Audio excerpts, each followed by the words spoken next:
Hello friends, welcome to my channel Sudarshan kids. इस video में मैं आपके साथ शेयर करने वाली हूँ कबीरदास जी के वो 5 दोहे जिनमें बहुत गहरी सीख छुपी हुई है, जो हमारे स्टूडेंट्स के लिए बहुत इम्पॉर्टेंट है। हर एक दोहा अपने आप में लाइफ की वैल्यूज़ को शो करता है, तो आप भी सीखिए और फिर उसे अपने बच्चों को भी सिखाइए, उनके सामने बार बार रिपीट कीजिए, जिससे वो भी इस चीज़ को सीखें। So let's start. तो फ्रेंड्स, जो पहला दोहा है वो है कबीरदास जी का। काल करे सो आज कर, आज करे सो अब, पल में परलय होएगी, बहुरी करेगा कब। तो वैसे इससे आपको कुछ इसका अर्थ समझ में आ जाएगा, बट फिर भी मैं आपको इसका हिंदी अनुवाद बताती हूँ। इसका हिंदी अनुवाद है, कबीरदास जी इस दोहे में समय की महत्वता बता रहे हैं और उसे बताते हुए कहते हैं कि जो कल करना है उसे आज करो और जो आज करना है उसे अभी करो। कुछ ही समय में जीवन खत्म हो जाएगा या प्रलय आ जाएगी, तो फिर तुम क्या कर पाओगे। इससे आप बच्चों को समय की इम्पोर्टेंस बताइए कि टाइम बहुत इम्पॉर्टेंट होता है, उसको फालतू की चीज़ों में वेस्ट नहीं करना चाहिए। जैसे कि बच्चा जब किसी चीज़ को करने के लिए टाले तो उसको ये दोहा बताइए, जिससे कि ये दोहा आप बोलेंगी तो बच्चे को भी याद होगा और फिर इस दोहे के साथ ही उसे टाइम की इम्पोर्टेंस पता चलेगी। उसे बताइए कि काम को बार बार टालते नहीं रहना है, काम को आप जितना जल्दी करोगे उतना अच्छा है, क्योंकि आगे कुछ नहीं पता, कुछ ऐसा हो जाए कि वो काम आप कर ही ना पाओ। तो ये हुआ पहला दोहा। कबीरदास जी का ही दूसरा दोहा है, धीरे धीरे रे मना, धीरे सब कुछ होए, माली सींचे 100 घड़ा, ऋतु आए फल होए। तो इसमें धीरज रखने को कहा जा रहा है, पेशेंस, जो स्टूडेंट्स के लिए मोस्ट इम्पॉर्टेंट है। तो पहले इसका अनुवाद देखते हैं। मन में धीरज रखने से ही सब कुछ होता है। अगर कोई माली किसी पेड़ को 100 घड़े पानी से भी सींचने लगे, तब भी फल तो जब उसका समय आएगा या जब उसकी ऋतु आएगी तभी लगेंगे। इसका मतलब ये है कि किसी भी चीज़ में अधीरता या इम्पेशेंस नहीं दिखाना चाहिए। क्यों? क्योंकि अगर आप किसी चीज़ के लिए जल्दी जल्दी करेंगे, पर वो होगी कब? जब उसका राइट टाइम आएगा। तो बच्चों को भी ये चीज़ बताइए कि बच्चों को पेशेंस रखना है, किसी भी चीज़ के लिए ज़्यादा ईगर होने की ज़रूरत नहीं है। हर चीज़ टाइम से होती है और वो परफेक्ट होती है। तो चलिए देखते हैं, तीसरा दोहा है, वो भी कबीरदास जी का ही है। अति का भला न बोलना, अति की भली न चूप, अति का भला न बरसना, अति की भली न धूप।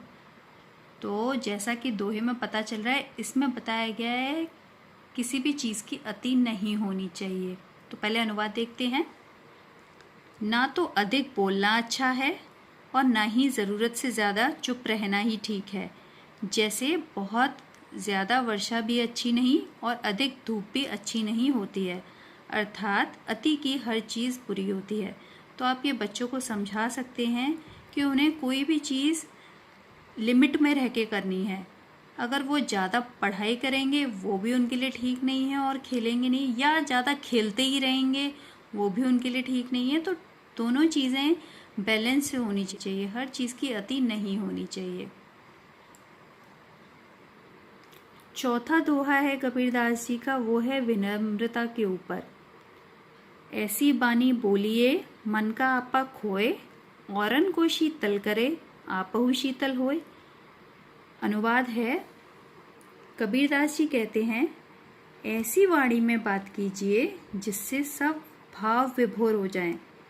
आपकी वाणी, वाणी मीन्स आपकी आवाज़, इतनी मधुर होनी चाहिए कि आप स्वयं भी शीतल हों और जो सुने वो भी प्रसन्न हो जाए।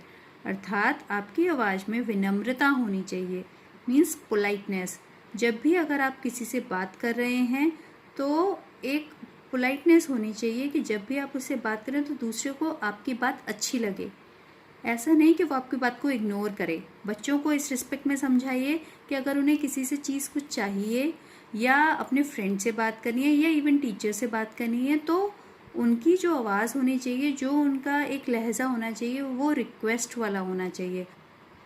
जो लास्ट दोहा है 5वां, वो भी कबीरदास जी का ही है और बड़प्पन को लेकर है। सुनिए, बड़ा हुआ तो क्या हुआ, जैसे पेड़ खजूर, पंथी को छाया नहीं, फल लागे अति दूर। अर्थात कबीरदास जी कह रहे हैं, खजूर के पेड़ की भांति बड़ा होने का कोई फायदा नहीं है, क्योंकि इससे ना तो यात्रियों को छाया मिलती है और ना इसके फल आसानी से तोड़े जा सकते हैं। अर्थात बड़प्पन के प्रदर्शन मात्र से किसी का लाभ नहीं होता है। मीन्स अगर कोई पेड़ ऐसा है जैसा कि इसमें लिया गया है खजूर का पेड़, उसके बड़े होने का कोई फायदा नहीं है। क्यों? क्योंकि वो इतना ज़्यादा ऊंचा होता है कि कोई भी उसकी छांव में बैठ नहीं सकता और फल इतनी ज़्यादा दूरी पर लगते हैं कि उनसे कोई अपनी भूख नहीं मिटा सकता। तो अगर कोई बड़ा है तो उसके बड़े होने का जो फ़ायदा है वो तभी है जब उसके बड़प्पन में विनम्रता हो, वो बड़ा होते हुए भी लोगों को अपने साथ शामिल कर सके, अपने साथ रख सके। तो बच्चों को आप इस वे में समझा सकते हैं कि उनमें ईगो नहीं होना चाहिए किसी भी चीज़ को लेके। बच्चे पोलाइट हों और किसी से भी ईगो के साथ बात ना करें, एरोगेंस नहीं होना चाहिए उनके बिहेवियर में। तो फ्रेंड्स, आई होप आपको वीडियो पसंद आया होगा। अगर पसंद आया है तो प्लीज़ लाइक कीजिए, शेयर कीजिए अपने फ्रेंड्स के साथ, और कोई सजेशन देना चाहते हैं तो प्लीज़ कमेंट में बताइए। Thanks for watching.